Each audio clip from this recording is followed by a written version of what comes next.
Investir à Dubaï avec 150 000 euros, c'est possible. Tu as probablement déjà vu passer des dizaines de vidéos sur le sujet, des publicités à ce sujet, des mecs en Lamborghini qui te promettent des rendements à 2 chiffres, des influenceurs qui te vendent un lifestyle extraordinaire et tu te demandes quelle est l'arnaque. Honnêtement, tu as raison de te méfier parce que oui, il y a des arnaques, oui, il y a des agents véreux qui sont prêts à tout pour te vendre n'importe quoi et empocher une commission, c'est une réalité. Mais il y a aussi une autre réalité qui est qu'en janvier 2026, Dubaï a enregistré 28 milliards d'euros de transactions immobilières. C'est plus 88% par rapport à l'année dernière. Et sur le mois passé, nous avons eu plus de 10 000 nouveaux investisseurs en un seul mois. Donc soit tous ces gens sont idiots, soit il y a quelque chose de vrai derrière tout ça. Dans cette vidéo, je ne vais pas te vendre de rêve, je vais répondre à toutes les questions que tu te poses vraiment, les risques, les arnaques à éviter, ce qui peut mal tourner, et seulement après, on verra comment faire pour investir 150 000 euros à Dubaï et faire la meilleure affaire possible. C'est parti. Si tu ne me connais pas, je m'appelle Karim Cherifi, je suis fondateur de Naya Real Estate et on accompagne des investisseurs internationaux qui veulent acheter à Dubaï.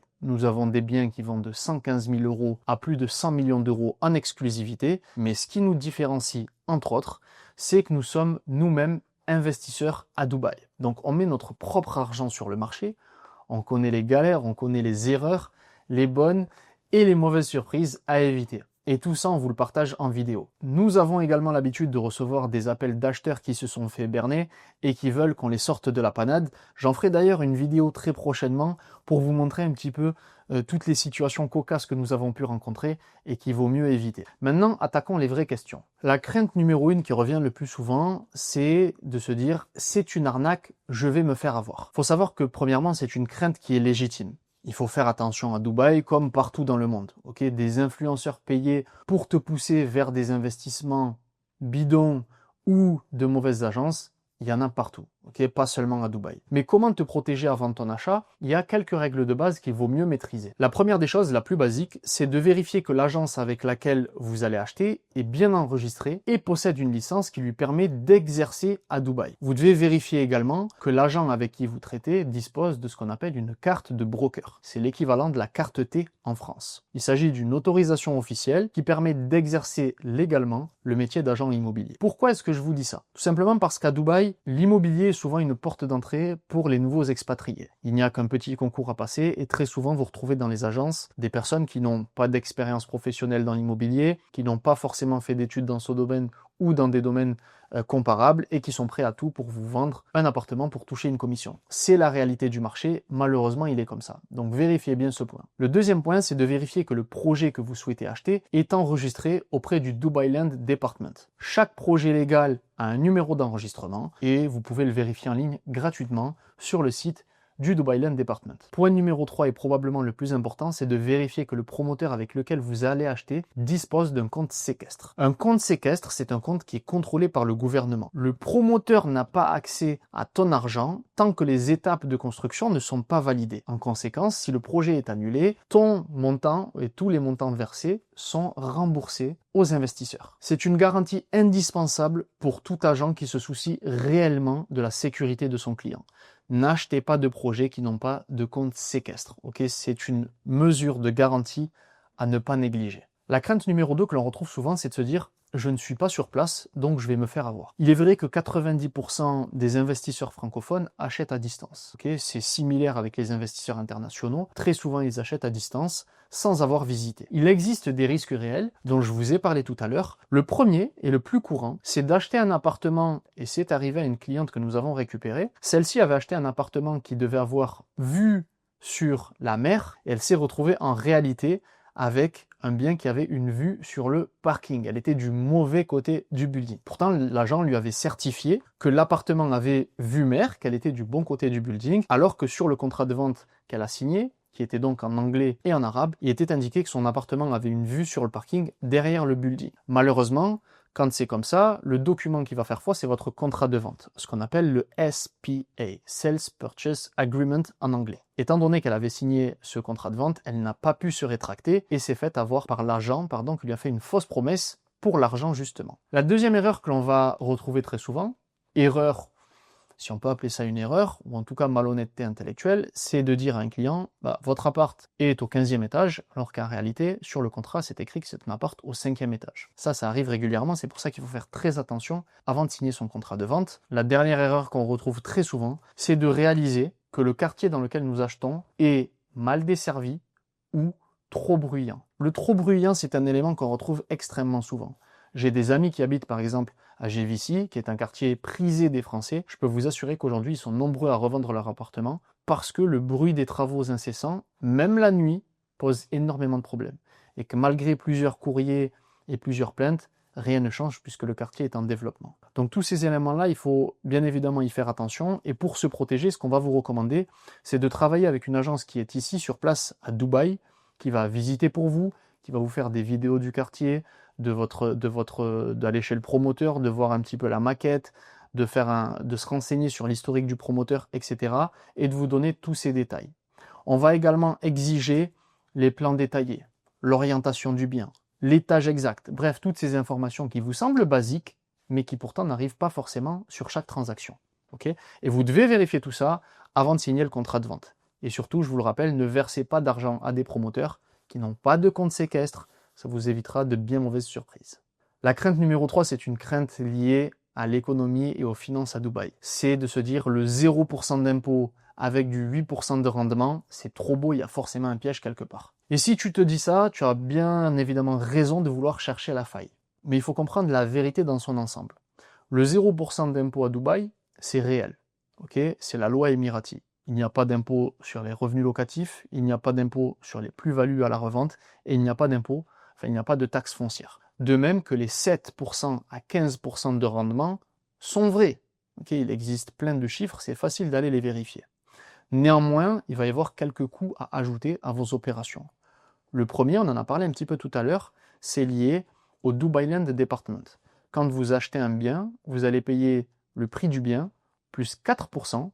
Ces 4%-là sont reversés au Dubai Land Department, c'est l'équivalent des frais de notaire, ce qui va permettre d'enregistrer le bien, la transaction à votre nom. La deuxième charge que vous allez avoir, ce sont vos charges de copropriété. Bien évidemment, vous les connaissez en amont, avant d'acheter le bien, et elles sont plafonnées. Okay, c'est une fourchette qu'on vous donne, très souvent extrêmement précise, et qui n'évolue pas sans que vous en soyez prévenu ou quoi que ce soit. Donc vous avez une visibilité sur ces éléments-là, mais il faut les prendre en compte. La crainte numéro 4, c'est de se dire le promoteur ne va pas livrer ou va mal livrer. C'est un vrai risque avec les mauvais promoteurs, bien que des lois existent pour vous protéger comme vous l'avez vu, mais il faut savoir que des retards de 6 mois, 1 an, 2 ans ou des finitions médiocres, ça arrive. Okay, je ne vais pas vous vendre du rêve, ça arrive et on en voit régulièrement. Comment se protéger vis-à-vis de ça? C'est que le gouvernement vous protège directement à travers les lois. Okay, il y a le compte séquestre dont on a parlé, les buildings doivent être exactement comme sur la brochure, utiliser les matériaux décrits, etc. Sinon, le promoteur ne reçoit pas les fonds qui sont bloqués sur le compte séquestre. C'est pas forcément la plus grosse crainte qu'on va avoir, tous les promoteurs vont livrer. C'est très très rare d'avoir un promoteur qui ne livre pas, et un promoteur qui ne livre pas, c'est un mauvais promoteur qu'on ne vous aurait jamais conseillé de prime abord, puisque nous ne conseillons que des investissements sur lesquels nous serions prêts à investir nous-mêmes, c'est la devise de l'agence. Deuxièmement, on va vérifier l'historique du promoteur. Il y a des promoteurs avec lesquels on sait pertinemment qu'il y aura du retard à la livraison. Il vaut mieux le savoir en amont avant de faire son investissement. Donc que ce soit Emaar, Shoba, Damac, Ellington, Danube, etc. Ils ont tous des dizaines de projets livrés et on peut vérifier est-ce qu'ils livrent dans les temps ou pas. S'il y a du retard, nous vous le dirons avant d'acheter tel ou tel promoteur, parce que l'idée c'est de ne pas avoir de mauvaises surprises. Il y a des promoteurs avec lesquels on sait pertinemment que vous en aurez, donc c'est un élément à prendre en compte en amont. Et enfin, c'est de lire les clauses dans votre contrat liées à ce retard-là. Pourquoi ? Il y a des promoteurs qui vont vous dire « Votre mensualité finale à la remise des clés est prévue pour juin 2026. Le promoteur sait pertinemment que le bien a du retard et ne sera livré qu'en décembre 2026. Pourtant, il vous demandera quand même en juin 2026 de payer votre dernière mensualité alors que vous n'aurez votre bien que 6 mois plus tard. » Donc ça varie selon les contrats et les promoteurs et c'est un point sur lequel il faut faire très attention. Crainte numéro 5, quand on investit avec 150 000 € à Dubaï, c'est de se dire « Je ne pourrai jamais louer ou revendre mon bien. » La bonne nouvelle, vous le savez, c'est que Dubaï est l'une des villes les plus touristiques au monde et une top destination sur Airbnb. Donc la demande locative est extrêmement massive. Ok, il n'y a pas de problème là-dessus. La réalité du terrain montre que tous les biens se louent généralement en moins de 2 à 3 semaines. Chaque fois que nous recevons recevons des biens à mettre en location pour le compte de nos clients, nous recevons des dizaines de demandes de location. Donc vous n'avez juste qu'à sélectionner le bon locataire. Nous gérons la partie locative pour nos clients et je peux vous dire qu'on n'a jamais vu autant de demandes et que plus les mois passent, plus cette demande est de plus en plus importante. Ok, j'étais en France auparavant, j'étais à Londres pendant 5 ans au cours des 5 dernières années, je n'ai jamais vu une telle demande. C'est juste considérable. Mais attention, bien évidemment, si tu achètes dans un quartier saturé ou mal situé, ça peut être une galère. Tous les quartiers ne se valent pas, je vous ai cité l'exemple de JVC tout à l'heure, c'est pourquoi il est important d'être bien guidé avant l'achat. Pour revendre, c'est exactement la même chose. Vous connaissez le dicton, une bonne affaire se fait à l'achat. Donc si vous avez acheté dans un mauvais quartier ou à un prix trop élevé, vous aurez un peu plus de mal à revendre au prix que vous souhaitez. D'ailleurs, si vous avez des questions par rapport à ces craintes ou même par rapport à d'autres sujets sur l'investissement à Dubaï, je vous ai mis le lien de mon WhatsApp dans la description. N'hésitez pas à m'écrire, c'est gratuit. Je me ferai un plaisir de vous aider. Donc maintenant, comment est-ce que ça marche exactement? J'ai 150 000 € de budget, je veux acheter un appart à Dubaï. Combien est-ce que ça me coûte réellement au départ? C'est la question que tout le monde se pose et voici la réalité. À Dubaï, tu peux acheter ton bien sur plan, ce qu'on appelle off-plan, avec des paiements échelonnés. Concrètement, tu n'as pas besoin de prêt bancaire. Le paiement de ton bien est étalé durant toute la durée de construction du bien et parfois même après la remise des clés, ce qui te permet d'avoir un locataire qui va payer tes mensualités à travers les loyers qu'il va te verser. Prenons l'exemple d'un studio à 150 000 € à Jumeirah Lake Towers, JLT, ou Dubai Land Residence Complex. Quel que soit le montant de votre investissement, il faut payer 24% du prix total afin de réserver votre bien, d'entrer dans la partie et de l'enregistrer à votre nom pour continuer la suite du plan de paiement.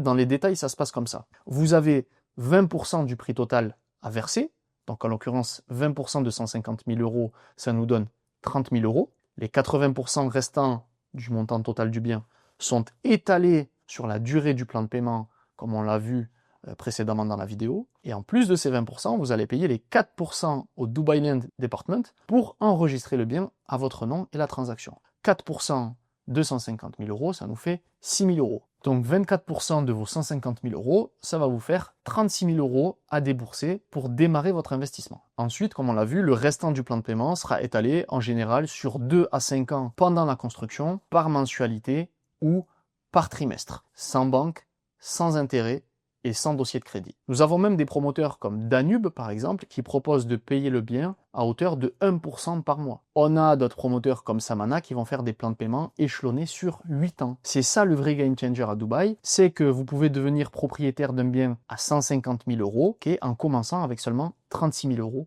et en payant votre plan de paiement mois par mois ou trimestre par trimestre. Maintenant, faisons une simulation complète de ce que ça peut vous rapporter. On va parler chiffres, on va parler concret. Si je prends un studio de 45 mètres carrés à Meydan, ça ce sont des chiffres à l'heure où je vous parle. Je les ai pris il y a quelques minutes. On a des studios de 45 mètres carrés à Meydan pour 145 000 €, auxquels on va ajouter les frais de DLD de 4%, 5 800 €. Le bien au total nous coûtera 150 800 € à l'achat. Ce studio-là se loue 14 400 € à l'année, auquel on va ajouter, je vous l'ai dit tout à l'heure, les charges de copropriété, qui sont de 1 500 € par an, 14 400 € de loyer encaissé, moins 1 500 € de charges de copropriété, cela nous fait 12 900 € net dans notre poche. On est donc sur un rendement net de 8,5%. Tout ça prouvé par les chiffres. Donc maintenant, tu as une vision réaliste de ce qu'il est possible de faire avec 150 000 € à Dubaï. On peut aller chercher du 8,5% de renta. Est-ce que c'est une arnaque?